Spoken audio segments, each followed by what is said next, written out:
আসসালামু আলাইকুম। কি অবস্থা সবার? কেমন আছো? আজকে আমরা বাংলা প্রথম পত্রের একটা কবিতা নিয়ে আলোচনা করব।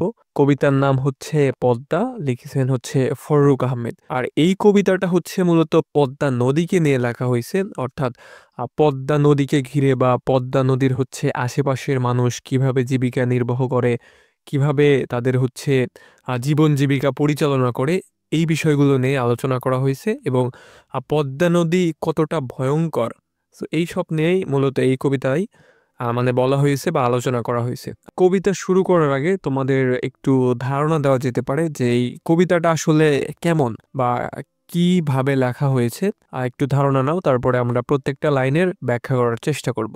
পদ্মাকে যেমন সর্বনাশা নদী বলা হয়, আবার পদ্মা কিন্তু হাজারো মানুষের বেঁচে থাকার কারণ। প্রতি বছর এত পদ্মা নদী ভাঙনে, প্রচণ্ড স্রোতে এত ক্ষতি হওয়ার পরেও মানুষ পদ্মা নদীর তীরেই বসবাস করে, কারণ পদ্মা নদীর স্রোতে ভেসে আসা পলির কারণে ভালো ফসল উৎপাদন করা সম্ভব হয়। আবার এই নদীতে মাছ ধরে অসংখ্য মানুষ জীবিকা নির্বাহ করে। সুতরাং পদ্মার নেতিবাচক দিকের সাথে আবার ইতিবাচক দিকও রয়েছে। তো আমরা এখন ওই প্রত্যেকটা লাইনের একটু শব্দ অর্থ সহ ব্যাখ্যা করার চেষ্টা করব। প্রথম 4 লাইন আলোচনা করার আগে একটু তোমাদের আরেকটু ধারণা দিই। এখানে একটা চরিত্রের কথা বলা হয়েছে বা একটা ব্যক্তির কথা বলা হয়েছে, তার নাম হারমাত। হারমাত কে ছিলেন? হারমাত ছিলেন ভয়ঙ্কর পর্তুগিজ জলদস্যু। মানে তিনি তার জীবন দশায় অনেক অনেক সমুদ্র বিচরণ করেছেন, অর্থাৎ ঘুরেছেন, কিন্তু পদ্মার মতো এই ভয়াবহ স্রোত কোথাও তিনি পান নাই, বা পদ্মাকে দেখে তিনি যে পরিমাণ কেঁপেছিলেন বা ভয় পেয়েছিলেন,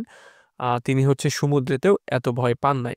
তো প্রথম দিকে বলা হয়েছে যে অনেক ঘূর্ণিতে ঘুরে পেয়ে ঢের সমুদ্রের স্বাদ, মানে এক ভয়ঙ্কর পর্তুগিজ জলদস্যু হারমাতের কথা বলা হচ্ছে, যে তিনি ঘূর্ণিঝড় কিংবা প্রবল স্রোতের মধ্য দিয়েও অনেক অনেক সমুদ্র বিচরণ করেছেন। তো এখানে অনেক ঘূর্ণিতে, ঘূর্ণিতে মানে ঘূর্ণিঝড় বা প্রবল স্রোতকে বোঝানো হয়েছে। আর সমুদ্রের স্বাদ বলতে এখানে অনেক সমুদ্র ভ্রমণকে বোঝানো হয়েছে। জীবনের পথে পথে অভিজ্ঞতা কুড়িয়ে প্রচুর, অর্থাৎ তিনি তার জীবনে চলার পথে বা পথে পথে তিনি অনেক অভিজ্ঞতা লাভ করেছেন। কেঁপেছে তোমাকে দেখে জলদস্যু দুরন্ত হারমাত। অর্থাৎ হারমাত এত সাহসী এবং ভয়ঙ্কর একজন জলদস্যু হওয়া সত্ত্বেও পদ্মার ভয়াবহতা বা রূপ বা তীব্র স্রোত দেখে ভয়ে কেঁপেছিলেন। তোমার তরঙ্গ ভঙ্গে, তরঙ্গ ভঙ্গে মানে তোমার ভয়ঙ্কর রূপ বা তীব্র স্রোতকে বোঝানো হয়েছে। তোমার তরঙ্গ ভঙ্গে বর্ণতার হয়েছে পাণ্ডুর। পাণ্ডুর মানে ফ্যাকাশে। ওকে, তো এখানে বলা হয়েছে যে তার মুখ শুকিয়ে ফ্যাকাশে হয়ে গিয়েছিল এই পদ্মার স্রোত দেখে। ওকে, তো এখানে কবি বোঝাতে চেয়েছেন যে ঘূর্ণিঝড় কিংবা প্রচণ্ড স্রোতে পদ্মা আসলে কতটা ভয়ানক হতে পারে, এটাই মূলত কবি বুঝিয়েছেন। তারপরে বলা হয়েছে সংগ্রামী মানুষ তবু দুই তীরে চালায়ে নাঙল। অর্থাৎ পদ্মায়, মানে পদ্মার আশেপাশে বা পদ্মার দুপাশে যে মানুষজন আছে, তারা খুবই সংগ্রামী, বা সংগ্রামী মানুষগুলো এই ভয়কে তোয়াক্কা না করে তারা দুই তীরে চালায়ে নাঙল, অর্থাৎ তারা নাঙল চালায়। কঠিন শ্রমের ফল শস্য দানা পেয়েছে প্রচুর, অর্থাৎ তারা কঠিন পরিশ্রম করে এবং স্বচ্ছ দানা অনেক পায় আর কি। তো এখানে আমরা ওইভাবে বলতে পারি যে কবি বলেছেন যেখানে হারমাত ভয় পেয়েছিলেন সেখানে বাঙালিরা এই পদ্মার তীরে বসবাস করে। তাহলে বাঙালিরা কতটা সাহসী! পদ্মা যতই ভয়াবহ হোক না কেন, তবুও কিন্তু মানুষ দুই তীরে ফসল চাষ করে। তারপরের লাইনে বলা হয়েছে যে উর্বর তোমার চরে ফলায়েছে পর্যাপ্ত ফসল। অর্থাৎ পদ্মা নদীর স্রোতের সাথে পলি নিয়ে আসে। তোমার যখন পদ্মাতে স্রোত আসে, ওই স্রোতের সাথে অনেক পলি মাটি জমে আর কি, যেমন বন্যা হইলে পলি মাটি আসে বা পলি পড়ে, তো তখন চাষাবাদ ভালো হয়। তো এই জন্য ওখানে বলা হয়েছে যে উর্বর, উর্বর তোমার চরে ফলায়েছে পর্যাপ্ত ফসল।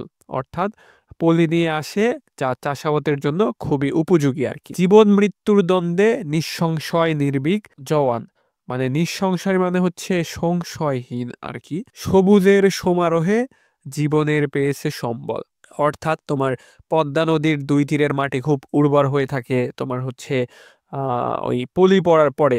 তাই বাঁচবে না মরবে সেই ভয় না করে সেখানে তারা চাষাবাদ করে এবং সবুজ শ্যামল প্রকৃতির মাঝে নিজেদের হচ্ছে সুখ খুঁজে পায়। ওকে, তারপরের লাইনে বলা হয়েছে বর্ষায় তোমার স্রোতে গেছে ভেসে সাজানো বাগান। তোমার বর্ষার মৌসুমে তো অনেক পানি আসে পদ্মাতে এবং কি হয় বন্যার সৃষ্টি হয় বা অধিক পানি আসে, তো তখন কি হয় বর্ষায় মানে বন্যা হয় বর্ষায় তোমার স্রোতে গেছে ভেসে সাজানো বাগান, মানে ঘর বাড়ি ফসল বা জীবন জীবিকা সবই হচ্ছে ভেসে যায়। অসংখ্য জীবন তার জীবনের অজস্র সম্ভার, মানে হচ্ছে তোমার বর্ষার তীব্র স্রোতে মানুষের ঘর বাড়ি ফসল সব ভেসে নিয়ে যায়, এমনকি অসংখ্য মানুষের জীবনও হারিয়েছে, মানে জীবন হারিয়েছে বলতে মারা যায় তোমার স্রোতের সাথে, বা ঘর বাড়ি বিলীন হয়ে যায়, অনেক কিছুই হয় আর কি।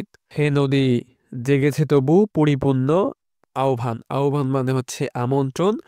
তারপরে বলা হয়েছে মৃত্যু জড়তার বুকে খুলেছে মুক্তির স্বর্ণদ্বার, স্বর্ণদ্বার মানে হচ্ছে তোমার নতুন ভাবে নিজেকে গড়ে তোলার দুয়ার। আর মৃত্যু জড়তায়, মৃত্যু জড়তার মানে হচ্ছে ক্ষতিগ্রস্ত মানুষ। তোমার সুতীব্র গতি, তোমার প্রদীপ্ত স্রোতধারা। সুতীব্র গতি বলতে এখানে তোমার তীব্র স্রোত বা প্রখর গতিকে বোঝাইছে। আর প্রদীপ্ত স্রোতধারা মানে হচ্ছে উজ্জ্বল স্রোতধারাকে বোঝানো হয়েছে আর কি। ওকে, তো শেষের আমরা লাইনগুলো এভাবে ব্যাখ্যা করতে পারি। কবির প্রত্যাশা পদ্মায় যারা সর্বস্ব হারিয়েছে তারা যেন নতুনভাবে নিজেকে গড়ে তোলার দুয়ার খুঁজে পায়, তারা যেন তীব্র স্রোতের মতো দ্রুত গতিতে জীবনকে নতুনভাবে গড়ে তুলতে পারে। তো কবিতা এটা বেশি বড় না, তোমার এই কবিতা মূলত এই যে পদ্মাকে ঘিরে, পদ্মার স্রোত, পদ্মার হচ্ছে তোমার বর্ষার মৌসুমে কেমন হয়, মানুষ ঘর বাড়ি হারায়, কিভাবে পদ্মা নদীর দুপাশের মানুষজন জীবন জীবিকা নির্বাহ করে, তো এই বিষয়গুলো নিয়েই মূলত আলোচনা করা হয়েছে।